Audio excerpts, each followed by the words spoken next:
Hello বন্ধুরা, নতুন স্টাইলে নিয়ে চলে এসেছি বেগুনের ভর্তা। বৃষ্টির দিনে কী রান্না করবো কিছু খুঁজে পাচ্ছি না, তো বৃষ্টির দিনে বেগুন থাকলে আর কি চাই বলো বাড়িতে। তো প্রথমে বেগুন আমি এইভাবে কেটে নেব, তারপরে তোমরা গোল গোল করে কাটতে পারো। তারপরে কড়াইয়ের মধ্যে তেল দিয়ে বেগুনগুলো তুলে দেবো, দিয়ে পুরো বেগুনগুলো ভাজা হবে, উপরে লাল লাল, তো ভেতরে পুরো মোমের মতন থাকবে। তারপরে লঙ্কা ভেজে নেব, লঙ্কা ভেজে নামিয়ে তারপরে রসুন দিয়ে দেবো। রসুন ভাজা হয়ে গেলে পেঁয়াজ ভেজে নেব, পেঁয়াজটা হালকা হালকা করে ভাজবে। তারপরে পেঁয়াজটা হালকা করে একবারে ভাজবে, তারপরে নামিয়ে নেবো, লঙ্কা মাখিয়ে নেব, তারপরে রসুনটা মাখিয়ে নেব, পেঁয়াজ মাখিয়ে নেব।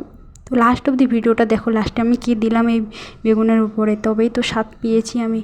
তো তোমরাও পাবে, তোমরাও এইভাবে ভর্তা বানাও, তোমরাও পাবে। এইভাবে ভালো করে মিক্স করে নেবে বেগুনটার সাথে ভাজাভাজি দিয়ে।